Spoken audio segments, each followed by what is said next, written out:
नमस्कार दोस्तों, recently Intel ने अपने लेटेस्ट 13 जनरेशन प्रोसेसर को इंडिया में लॉन्च कर दिया है बहुत सारे लैपटॉप के साथ, जो कि i3, i5 and i7, i9 processor के साथ। सो आज की इस वीडियो में हम कंपेयर करने वाले हैं Intel core i5 12 generation processor को, जिसका वेरिएंट है 12500H, उसके साथ Intel core i5 13 generation processor को, जिसका वेरिएंट है 13500H। ये जो दोनों प्रोसेसर है वो आपको अंडर 75,000 से लेकर 80,000 के अंदर में देखने को मिल जाएगा। जो Intel core i5 12 generation processor है वो आपको Asus VOOC S15 OLED SP Pavilion Plus पे देखने को मिलता है। जो कि Intel core i5 13 generation processor है वो आपको रिसेंटली रिलीज हुआ laptop Asus VOOC 15 OLED, Asus VOOC 15 and Asus VOOC S15 OLED पे देखने को मिल जाएगा। सो आज की इस वीडियो में इन दोनों प्रोसेसर को अच्छी तरीके से कंपेयर करते हैं और जानने की कोशिश करते हैं कि जो Intel core i5 13 generation processor है वो कितना पावरफुल प्रोसेसर है Intel core i5 12 generation processor से। सो आज की इस वीडियो में इसके रिगार्डिंग आपका सारे डाउट क्लियर हो जाएगा। तो वीडियो में आगे बढ़ने से पहले अगर आप इस चैनल पे नए हो तो सब्सक्राइब कीजिए। सब्सक्राइब करने के साथ बगल में जो बेल आइकन है उसे जोर से दबा दीजिए। ओके, चलते हैं with wasting any time, let's start the video. Hi, this is Divya Jyoti, you watching my channel DTechie। Let's start. पहले स्टार्ट करते हैं रिलीज डेट से। इंटेल i5 12 जनरेशन रिलीज हुआ था 4 जनवरी 2022 को। अगर हम इंटेल i5 13 जनरेशन प्रोसेसर के बारे में बात करें, वो रिलीज हुआ है 3 जनवरी 2023 को। सो रिलीज डेट के मामले में इंटेल कोर i5 13 जनरेशन एक नया प्रोसेसर है। कोर्स एंड आर्किटेक्चर के बारे में, Intel core i5 12 generation processor पे आपको 64 bit Alder Lake H architecture based एक 12 कोर्स देखने को मिल जाएंगे, जिसमें आपको 4 performance core and 8 efficiency course देखने को मिलता है। अगर हम बात करें Intel core i5 13 generation processor के बारे में, वहां पर आपको 64 bit Raptor Lake H architecture based एक 12 कोर्स देखने को मिल जाएंगे, जिसमें भी आपको 4 performance core and 8 efficiency course देखने को मिलता है। तो यहाँ पर देखें तो Intel core i5 13 generation processor पे आपको एक लेटेस्ट आर्किटेक्चर्स देखने को मिलता है, बट दोनों ही प्रोसेसर पे आपको सेम कोर्स देखने को मिलता है, जिसमें आपको दोनों ही प्रोसेसर पे आपको same performance core and same efficiency course देखने को मिलता है। तो यहाँ पर कोर्स एंड आर्किटेक्चर के बारे में बात करें तो दोनों ही प्रोसेसर कोर्स के मामले में लगभग एक जैसे हैं, बट आर्किटेक्चर के मामले में इंटेल कोर i5 13 जनरेशन एक बेहतर प्रोसेसर है। थ्रेड्स के बारे में, दोनों ही प्रोसेसर पर आपको सेम थ्रेड्स देखने को मिलता है, जो कि 16, जिसमें आपको परफॉर्मेंस कोर पे 8 थ्रेड्स एंड एफिशिएंसी कोर पे 8 थ्रेड्स देखने को मिलता है। तो यहाँ पर थ्रेड्स के बारे में बात करें तो दोनों ही प्रोसेसर पर आपको बहुत ही ज़्यादा थ्रेड्स देखने को मिलता है। इसके कारण यहाँ पर जो मल्टीटास्किंग एंड परफॉर्मेंस मिलेगा बहुत ही अच्छी खासी देखने को मिल जाएगा। सो थ्रेड्स के मामले में दोनों ही प्रोसेसर लगभग एक जैसे हैं।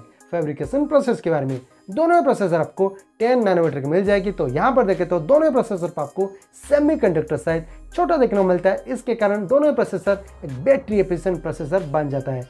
सो फैब्रिकेशन प्रोसेस के मामले में दोनों ही प्रोसेसर लगभग एक जैसे हैं। CPU स्पीड के बारे में, Intel core i5 12 generation processor पर आपको परफॉर्मेंस कोर पे बेस फ्रीक्वेंसी मिल जाता है 2.5 GHz की एंड टर्बो बूस्ट फ्रीक्वेंसी मिल जाता है 4.5 GHz की। अगर हम एफिशिएंसी कोर के बारे में बात करें, वहां पर आपको बेस फ्रीक्वेंसी मिल जाता है 1.8 GHz की एंड टर्बो बूस्ट फ्रीक्वेंसी मिल जाता है 3.3 GHz की। अगर हम Intel core i5 13 generation processor के बारे में बात करें, वहां पर आपको परफॉर्मेंस कोर पे बेस फ्रीक्वेंसी मिल जाता है 2.6 GHz की एंड टर्बो बूस्ट फ्रीक्वेंसी मिल जाता है 4.7 GHz की। अगर हम एफिशिएंसी कोर के बारे में बात करें, वहां पर आपको बेस फ्रीक्वेंसी मिल जाता है 1.9 GHz की एंड टर्बो बूस्ट फ्रीक्वेंसी मिल जाता है 3.5 GHz की। तो यहाँ पर देखें तो base frequency and turbo boost frequency आपको Intel core i5 13 generation processor पे बेहतर देखने को मिलता है। तो यहाँ पर जो परफॉर्मेंस मिलेगा बहुत ही अच्छी खासी देखने को मिल जाएगा, अगर हम कंपेयर करें Intel core i5 12 generation processor के मुकाबले। सो CPU स्पीड के मामले में इंटेल कोर i5 13 जनरेशन एक बेहतर प्रोसेसर है। अब बात कर लेते हैं कैश मेमोरी के बारे में। तो एक बात याद रखना, जितना ज़्यादा कैश मेमोरी होगा वो उतना अच्छा प्रोसेसर होगा। पहले जान लेते हैं L1 केस के बारे में, जो सबसे छोटा होता है बट स्पीड के मामले में बहुत ही फास्ट होता है। दोनों प्रोसेसर पर आपको L1 केस 1.1 MB की मिलती है। तो यहाँ पर देखें तो दोनों प्रोसेसर पर आपको L1 केस लगभग सेम देखने को मिलता है। L2 केस के बारे में, जो L1 केस से बड़ा होता है बट स्पीड के मामले में L1 केस से कम होता है। दोनों प्रोसेसर पर आपको 10 MB की मिलती है। तो यहाँ पर भी देखें तो दोनों ही प्रोसेसर L2 केस के मामले में लगभग एक जैसे हैं। L3 केस के बारे में जो L1 case and L2 case से बड़ा होता है, बट स्पीड के मामले में L1 case and L2 case से कम होता है। दोनों ही प्रोसेसर पर आपको L3 केस मिलता है 18 MB की। तो यहाँ पर भी देखें तो दोनों ही प्रोसेसर L3 केस के मामले में लगभग एक जैसे हैं। GPU के बारे में Intel core i5 12 generation processor पर आपको integrated Intel iris Xe graphics देखने को मिलता है, जहां पर आपको मैक्सिमम GPU फ्रीक्वेंसी मिल जाता है 1300 मेगाहर्ट्ज की। अगर हम बात करें Intel core i5 13 generation processor के बारे में, वहां पर आपको integrated Intel iris Xe graphics देखने को मिलता है, जहां पर आपको मैक्सिमम GPU फ्रीक्वेंसी मिलता है 1450 मेगाहर्ट्ज की। तो यहाँ पर देखें तो जो Intel core i5 13 generation processor है ना, वहाँ पर आपको एक बेहतर GPU देखने को मिलता है। सो यहाँ पर जो GPU इंटेंसिव टास्क होगा अच्छा खासा देखने को मिल जाएगा। सो GPU के मामले में इंटेल कोर i5 13 जनरेशन एक बेहतर प्रोसेसर है। RAM के बारे में Intel core i5 12 generation processor पर आपको डुअल चैनल का RAM का सपोर्ट देखने को मिलता है, जहां पर आपको मैक्सिमम RAM सपोर्ट मिल जाएगा 64 GB की। यहाँ पर आपको DDR4, LPDDR4X, DDR5 and LPDDR5 का RAM का सपोर्ट देखने को मिलता है, जहां पर आपको मैक्सिमम RAM फ्रीक्वेंसी मिल जाएगा 5200 मेगाहर्ट्ज की। अगर हम बात करें Intel core i5 13 generation processor के बारे में, वहां पर भी आपको डुअल चैनल का RAM का सपोर्ट देखने को मिलता है, जहां पर आपको मैक्सिमम RAM सपोर्ट मिल जाएगा 64 GB की। यहाँ पर आपको DDR4, LPDDR4X, DDR5, LPDDR5 and LPDDR5X का RAM का सपोर्ट देखने को मिलता है, जहाँ पर आपको मैक्सिमम RAM फ्रीक्वेंसी मिल जाता है 6400 मेगाहर्ट्ज की। तो यहाँ पर देखें तो जो Intel core i5 13 generation processor है ना, वहाँ पर आपको वेराइटी ऑफ RAM का सपोर्ट देखने को मिलता है। उसके अलावा यहाँ पर आपको हायर RAM फ्रीक्वेंसी का सपोर्ट भी देखने को मिलता है। सो नो डाउट RAM के मामले में इंटेल कोर i5 13 जनरेशन एक बेहतर प्रोसेसर है। TDP के बारे में जो हम बोलते हैं थर्मल डिजाइन पावर के बारे में, दोनों ही प्रोसेसर पर आपको TDP 45 वाट की मिलती है। तो यहाँ पर देखें तो दोनों प्रोसेसर पर आपको TDP हायर देखने को मिलता है। सो यहाँ पर जो पावर कंजप्शन होगा इतना अच्छा खासा देखने को नहीं मिलेगा। सो TDP के मामले में दोनों प्रोसेसर लगभग एक जैसे हैं। CPU टेम्परेचर के बारे में दोनों प्रोसेसर पर आपको मैक्सिमम ऑपरेटिंग टेम्परेचर मिल जाता है 100 डिग्री सेल्सियस की। तो यहाँ पर देखें तो दोनों प्रोसेसर बहुत ही गर्मी झेल सकता है। सो CPU टेम्परेचर के मामले में दोनों प्रोसेसर लगभग एक जैसे हैं। PCI एक्सप्रेस वर्जन के बारे में Intel core i5 12 generation processor पर आपको वर्जन 4.0 का सपोर्ट देखने को मिलता है। अगर हम बात करें Intel core i5 13 generation processor के बारे में, वहाँ पर आपको वर्जन 5.0 का सपोर्ट देखने को मिलता है। तो यहाँ पर देखें तो जो Intel core i5 13 generation processor है ना, वहाँ पर आपको लेटेस्ट जनरेशन का PCI एक्सप्रेस वर्जन का सपोर्ट देखने को मिलता है।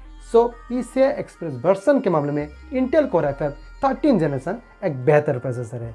अब जान लेते हैं दोनों ही प्रोसेसर के बेंचमार्क स्कोर्स के बारे में। पहले जान लेते हैं Cinebench ARC23 के बारे में। Intel core i5 12 generation processor पर आपको सिंगल कोर में मिल जाएगा 1693 एंड मल्टी कोर में 13275। अगर हम Intel core i5 13 generation processor के बारे में बात करें, वहां पर आपको सिंगल कोर में मिल जाएगा 1811 एंड मल्टी कोर में 14137। तो यहाँ पर सिंगल कोर का स्कोर, मल्टी कोर का स्कोर आपको Intel core i5 13 generation processor पे बेहतर देखने को मिलता है। उसके बाद बात कर लेते हैं फास्ट CPU के बारे में। Intel core i5 12 generation processor पर आपको सिंगल कोर में मिल जाएगा 3666 एंड मल्टी कोर में 22572। अगर हम Intel core i5 13 generation processor के बारे में बात करें, वहाँ पर आपको सिंगल कोर में मिल जाएगा 3686 एंड मल्टी कोर में 24275। तो यहाँ पर भी देखें तो सिंगल कोर का स्कोर और मल्टी कोर का स्कोर आपको Intel core i5 13 generation processor पे बेहतर देखने को मिलता है। उसके बाद बात कर लेते हैं Geekbench 5 के बारे में।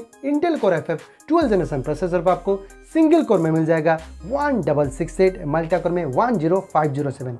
अगर हम Intel core i5 13 generation processor के बारे में बात करें, वहाँ पर आपको सिंगल कोर में मिल जाएगा 1726 एंड मल्टी कोर में 11038। तो यहाँ पर भी देखें तो सिंगल कोर का स्कोर, मल्टी कोर का स्कोर आपको Intel core i5 13 generation processor पे बेहतर देखने को मिलता है। तो ओवरऑल यहाँ पर बेंचमार्क स्कोर्स के बारे में बात करें तो सिंगल कोर का स्कोर, मल्टी कोर का स्कोर आपको Intel core i5 13 generation processor पे बेहतर देखने को मिलता है। सो बेंचमार्क स्कोर्स के मामले में इंटेल कोर i5 13 जनरेशन एक बेहतर प्रोसेसर है। तो ये रहा complete comparison between Intel core i5 12 generation जिसका वेरिएंट है 12500H, उसके साथ इंटेल कोर i5 13 जनरेशन जिसका वेरिएंट है 13500H।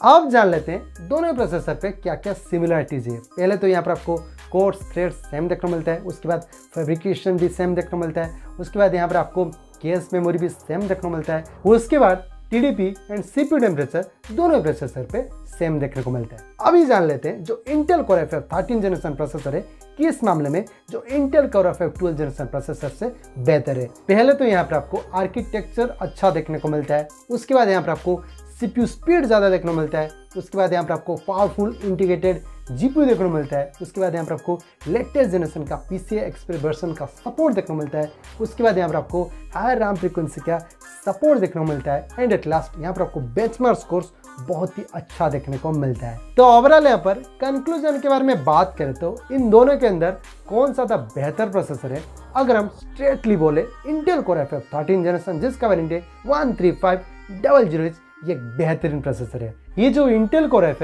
13 जनरेशन प्रोसेसर है ना, वो प्रीवियस जनरेशन के मुकाबले बहुत सारे चीज़ अपग्रेड किए हैं, जैसे कि सीपीयू स्पीड, उसके बाद इंटीग्रेटेड जीपीयू भी बहुत ही बढ़िया अपग्रेड किया है, रैम को भी अपग्रेड किया है, रैम की फ्रीक्वेंसी को भी अपग्रेड किया है, उसके बाद यहाँ पर आपको PCI वर्जन को भी अपग्रेड किया है। अब रही बात कितना बेहतरीन प्रोसेसर है, अगर हम कंपेयर करें 12500H प्रोसेसर के साथ, लगभग आपको 20 से 25% बेहतर परफॉर्मेंस मिलेगा Intel core F 13 generation processor में। सो अगर आपको अंडर 75,000 में इन दोनों प्रोसेसर के अंदर कंफ्यूजन हो रहा है तो आप आग बंद करके Intel core F 13 generation processor के साथ आप जरूर जाना, वो बेहतरीन प्रोसेसर है।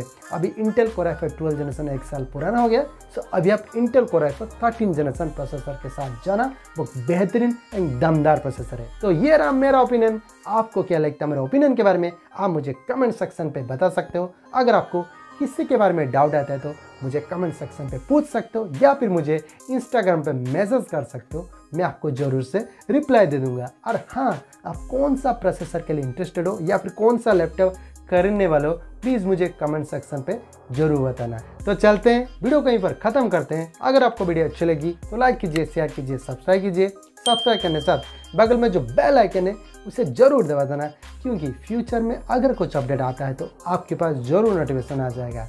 तो चलते हैं, थैंक यू, बाय बाय, जय हिंद, वंदे मातरम।